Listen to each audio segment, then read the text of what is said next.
Assalamualaikum warahmatullahi wabarakatuh. Selamat sore mahasiswa semuanya. Nah, hari ini kita berjumpa kembali dalam mata kuliah Bahasa Indonesia masih dengan Bapak Wiradiputra, SS SPD MSI. Nah, hari ini kita akan meneruskan materi kuliah kita masih dalam materi tentang ejaan bahasa Indonesia ya. Nah, minggu lalu kita sudah mempelajari tentang penggunaan atau penulisan kata ya. Nah, ini kita akan mempelajari tentang penggunaan tanda titik ya. Ini bagian dari ejaan bahasa Indonesia. Nah, tanda titik ini digunakan berbagai keperluan. Yang pertama adalah tanda titik digunakan di akhir kalimat ya, seperti ayahku tinggal di Medan, biarlah mereka duduk di sana. Nah, ini penggunaan yang paling dasar nih ya. Kemudian yang kedua, tanda titik digunakan untuk bagian ikhtisar atau bagian pada daftar bagan pada karya ilmiah ya, misalnya latar belakang, rumusan masalah ataupun batasan masalah ya. Nah, ini nantinya kalian jumpai ketika kalian membuat karya ilmiah ataupun skripsi ya. Selanjutnya yang ketiga, tanda titik dipakai untuk memisahkan antara angka jam, menit, detik, dan yang menunjukkan waktu ya. Ini dapat kamu lihat di contoh pada pukul 1.35 30 detik ya. Yang keempat, tanda titik dipakai untuk memisahkan angka jam, menit, detik yang menunjukkan jangka waktu. Nah, ini juga sama peraturannya dengan peraturan yang ketiga. Yang kelima, tanda titik dipakai untuk memisahkan bilangan ribuan atau kelibatannya yang menunjukkan jumlah. Contohnya, desa itu berpenduduk 25.500 orang. Nah, yang keenam, tanda titik dipakai pada penulisan singkatan. Contohnya, yang terhormat dan sebagainya, tuan, nyonya, bapak, saudara, dan lain-lain. Kemudian tanda koma ya. Tanda koma ini digunakan yang pertama pada unsur-unsur dalam satu perincian. Misalnya saya membeli tas, koma, pena, koma, dan juga tinta.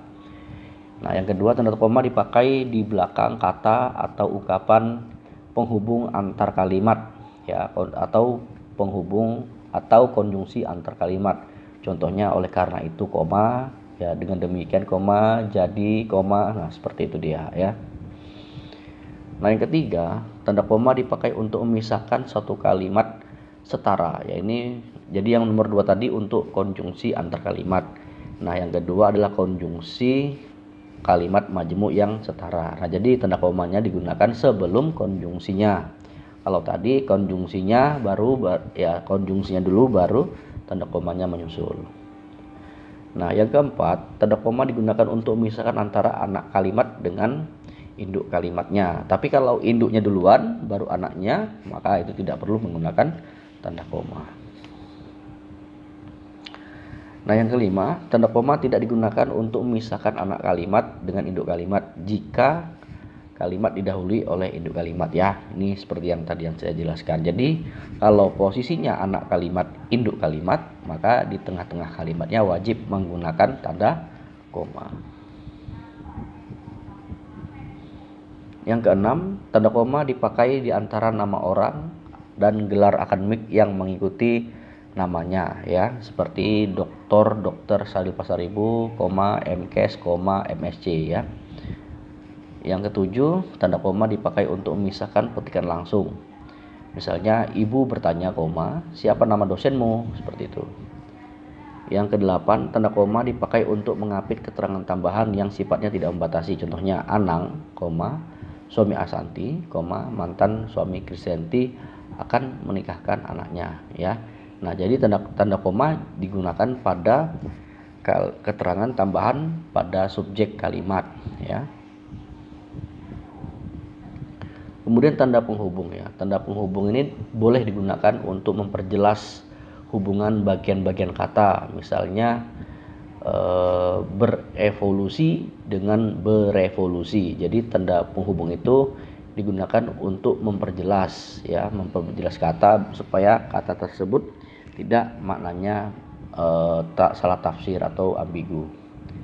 Yang kedua, tanda hubung digunakan untuk merangkaikan kata, ya, merangkaikan imbuhan dengan kata yang huruf awalnya adalah huruf kapital, ya. Ini sudah pernah kita pelajari minggu lalu.